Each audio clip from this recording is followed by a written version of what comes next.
cool little watch. So on to Sins to Be a Hero. Come on, how you feel about it? Come on. Yeah, I just made a review, 3-minute review.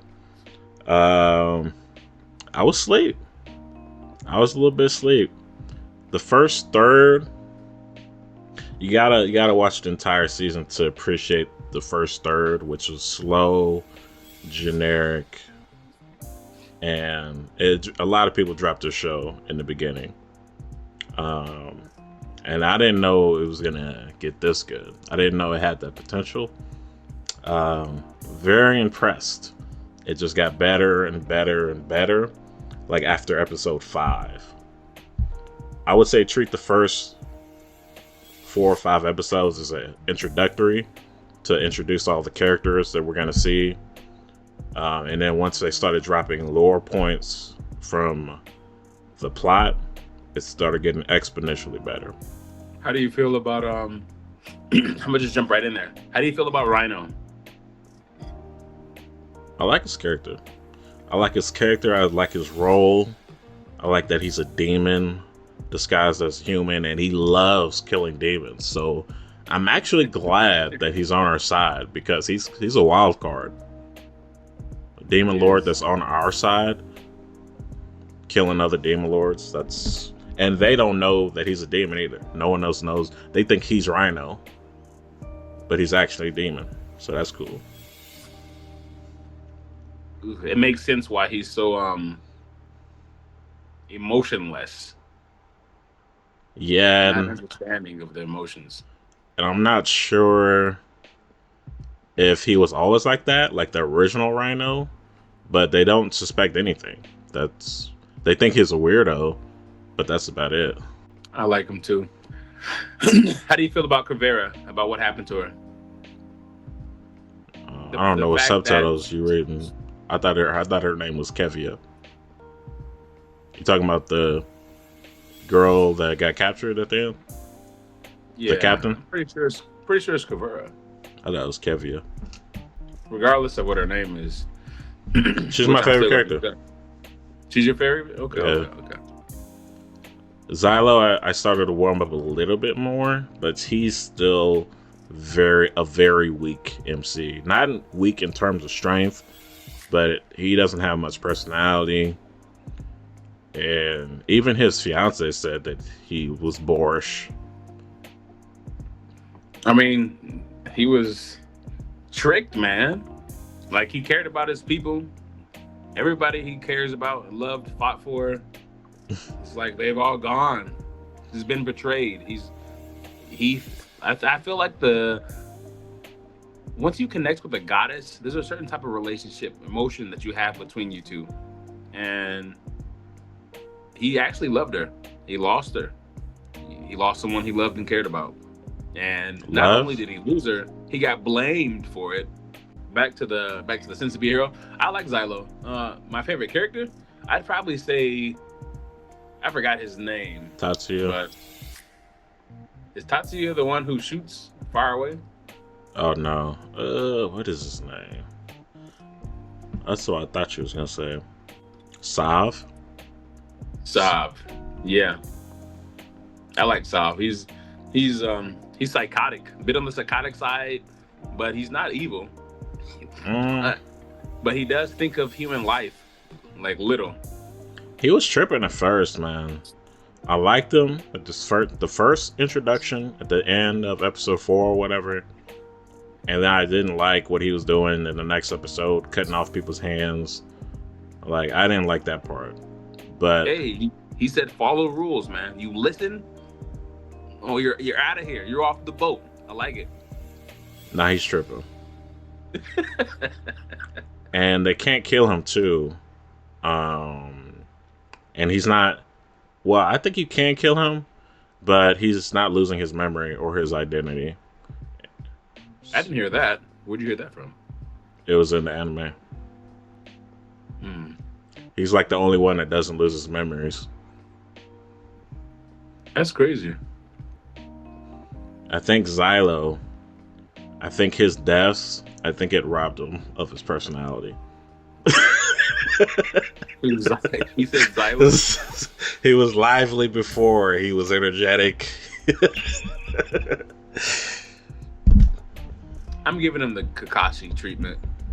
He lost a lot, and he was betrayed, just like the White Fang. Well, no, not the White Fang.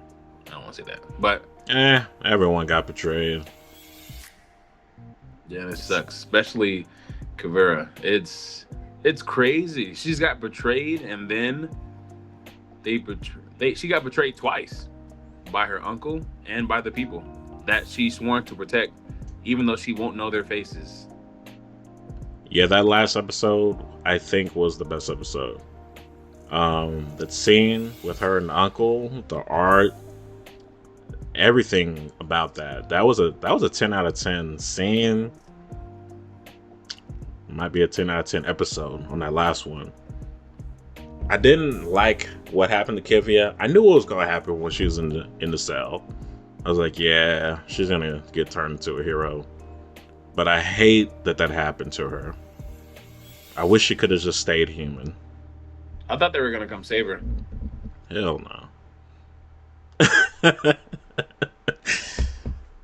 I will say, do you think this season is better than Rise of the Shield Hero season 1? Let me see. Better than... I know my answer. I truly enjoyed season 1 of Shield Hero, so I'm gonna say no. Shield Hero season 1 answered my questions. Answered what I wanted to see, what I wanted to go. So I'd say no. If we probably got like 12 more episodes of this season, I'd probably say yes. Just season 1's. Just season 1. Yeah, season 1 of Shield Hero.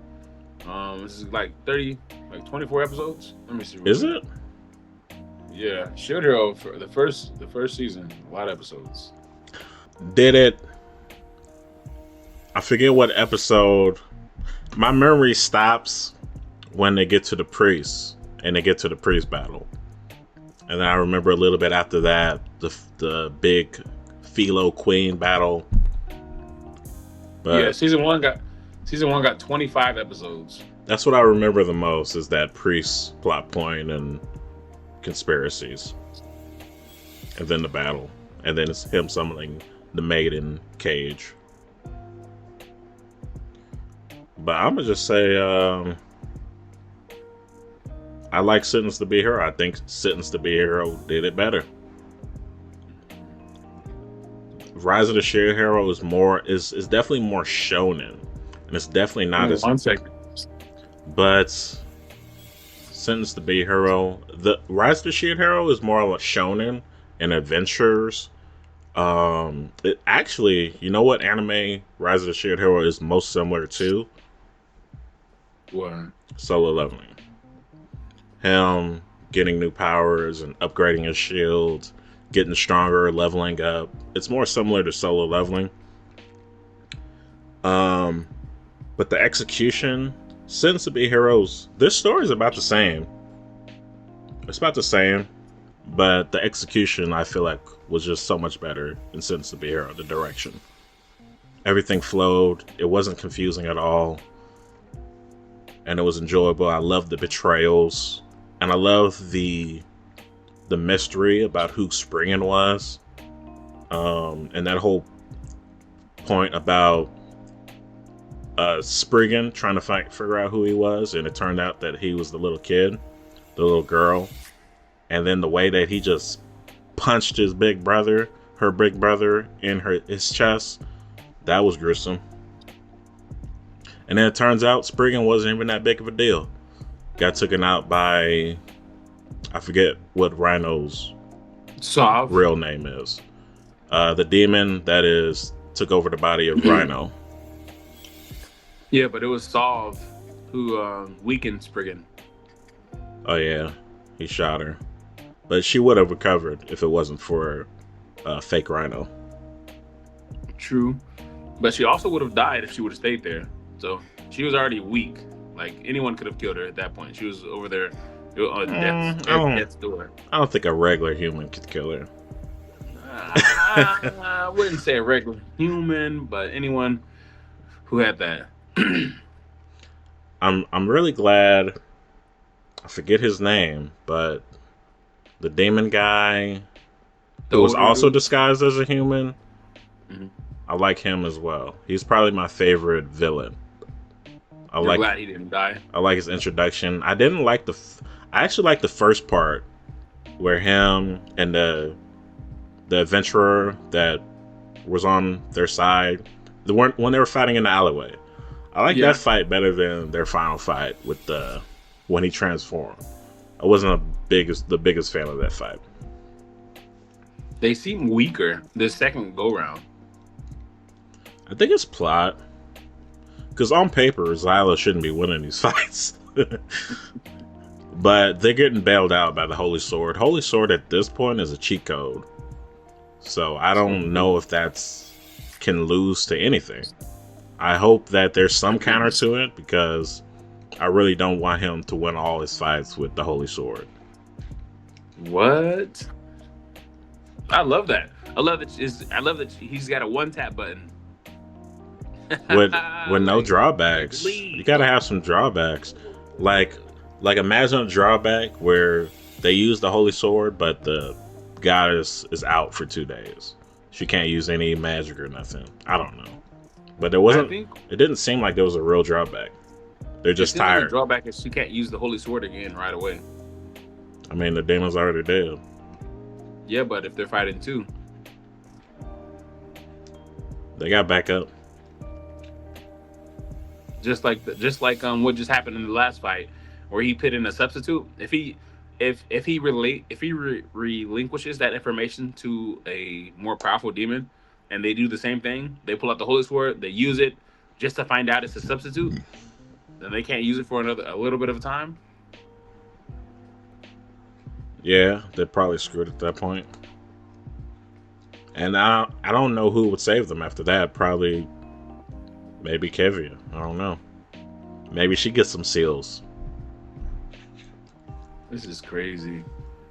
It was sad. It was sad that Kevia lost her best soldier, her most trusted friend. Oh yeah, his uncle did kill him. That. Hey, shout out to him. We get to see Kevia more. Really glad he did that.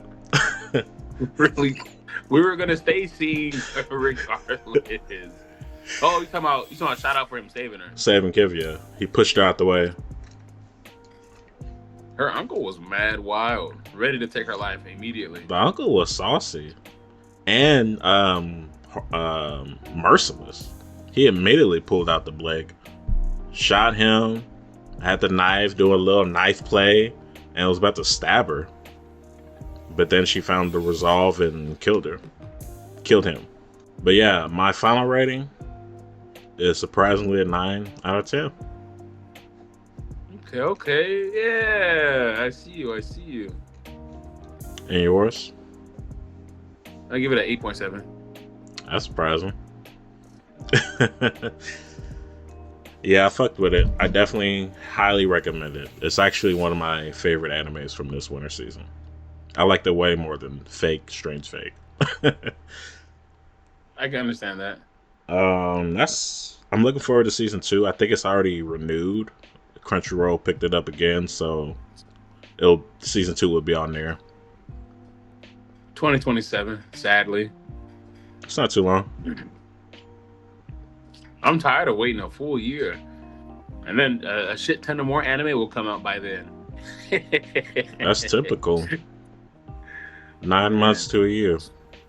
I haven't even been able to get to Free Run because I've been watching so many animes, which I'm kind of glad about because there's 10 episodes of Free Run and I get to watch all of them. So you need to cut to the Dr. Stone too. That's coming back this spring. Yes, Dr. Stone. I think that's coming out in like a week or two. Final part, I think. I'm not caught up. I actually haven't seen it in a couple of months. I'm gonna get back to it. That's all I have to say about Sentence to Be a Hero. I mess with Tatsuya. He's a demon. He's a beast.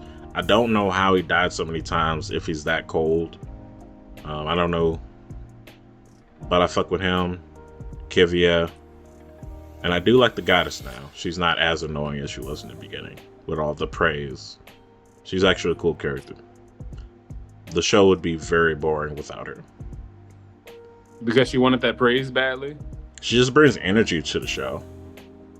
I'm talking, you didn't like her at first because of the praise. Yeah, she was annoying.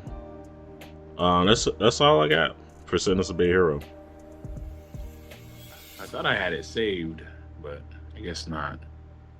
I would have more to say about these animes if I had notes, but I spent all this morning catching up on Sentence to Be a Hero and Fake Strange Fake. I'll be more prepared. I'll be more prepared next time. Mm-hmm. Okay.